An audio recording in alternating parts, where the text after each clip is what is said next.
This is wisdom from Gloria's perspective. Mm. The way God shows it to me, because it's not my perspective. Because I barely made it through high school. I hated books, but yet I have a lot of wisdom, and I love math. I can do the figures. I love the calculations, and I'm very conservative to see the money work.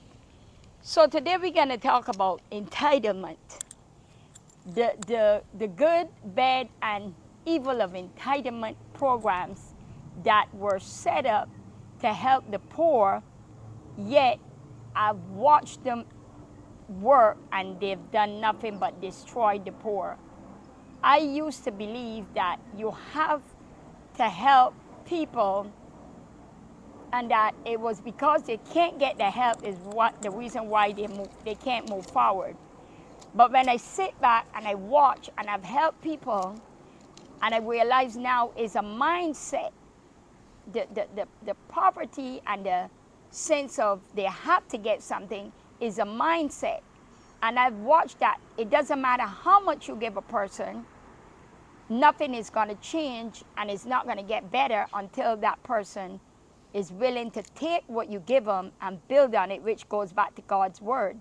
He gives you a measure amount of blessing, and he expects a return on whatever it is he gives you.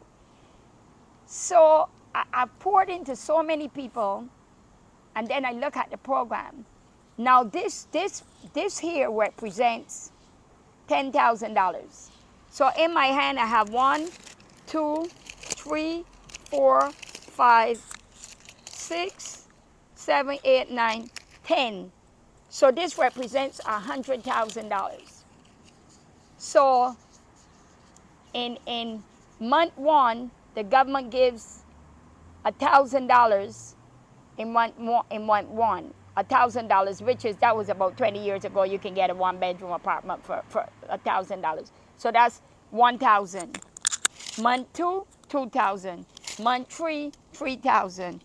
Month 4, 4, 5, 6, 7, 8, 9, $10,000. And that's low ball. That's 20 years ago, right? Mm-hmm. So now we got $10,000. And this is 10 months. Oh, let's get 2 more for $12,000 because it's a year. So this is $12,000. Okay, now at the end of the year, $12,000 has been spent on your rent, but you still can't afford to pay your rent. Because the system that was set up to help you have now told you that if you go to work and make a certain amount of money, I'm going to take away from that 10,000. So now I'm going to take away 200 now from that 10,000. Now I'm only going to pay 800. So now you got to come up with 2. But the fear that it puts in you to go get that 2,000, guess what you do? You do nothing. And so now for a whole year you do nothing. And the next year you do nothing. So 1 year is 12,000 for one person, and this is low ball. Like I said, this is 20 years ago. This is just 12,000 in 1 year, and that's as low as it's gonna go for the rent for 1 year. So in 10 years, it would have cost at least $120,000 low ball. Now the average person that is on housing or Section 8, after that, anytime you're on those programs, there's food stamps involved, there's Medicare or Medicaid, and next come a disability check. So for one person, if you put all of this together, it costs at least $3,000 a month to take care of that one person. And that one person, 90% of the time, does not work, or work under the table, or work just enough to have a little bit of cash because the fear of losing their benefits, they stay inside that lane. So in 3,000 a month times 12 years is times 12 months is $36,000 a year for one person, and that's lowball. Because if you calculate the doctor's appointments and the medications and the psychologists that needs to go into this in order to keep these programs, because you don't just get these programs, you got to prove that there's something wrong with you, you're mental. And when you're mental, you got to keep going to counselors. You got to keep getting medication. So in reality, it costs over $40,000 for one person a year to keep them in bondage. Here's the thing, even if that person tried to get out, the fear of what if, the fear of being on the streets, the fear if I'm not sure if I can do the job, if I'm going to get fired tomorrow, that fear keeps you in bondage. So, and not only is a physical bondage, is a mental bondage. Now, everything is repetitive. So you're so used to the game where you get up, you do this, you call the counselor, you go here, you go here, you go here. Now, it's like an addiction. You can't get out of that routine overnight. And everything goes back to fear and the mental state of mind that you're in. So you stay, it's like being in an abusive relationship. You know, and I know from experience, I don't know what's coming if I get out, but I know what I have. Although I know what I have is not good for me, and everybody knows it's not good for me, but nobody is willing to come alongside me and get me to that place where I'm in that safe place. When they bring me to that safety net where you pull me out of that situation, but then something comes along and now I lost on both ends. You're gone, and that life net that I had is now gone because I stepped out of it believing that the system was going to be there for me. So now you can't, it's like a battle. And it goes on from one generation to the next generation because you reap what you sow. So when you continue to live like this, then the kids and the grandkids watch you and they end up doing the same thing because mentally they're in bondage because they have already been programmed. My mom, my grandmother did this. We're not going to be able to make it. So until someone decides to say, you know what, no, I'm not going to live like that. And they trust God and break out of this. So my biggest thing is to educate people, for people to understand that this has to be intentionally set up this way, because it's not possible for a person that said, for any establishment that said that it cares about you, that is willing to spend over $50,000 a year to keep you in bondage and poverty.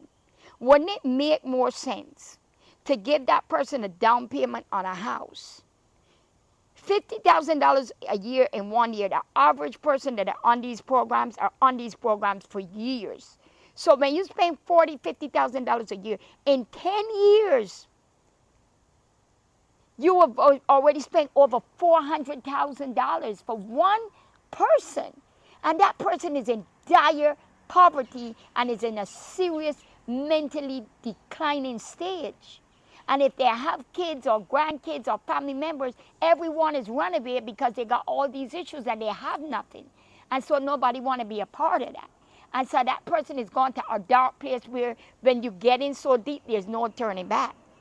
So my question is, where do we go from here? How do we receive the information? It's like the baby with the pacifier.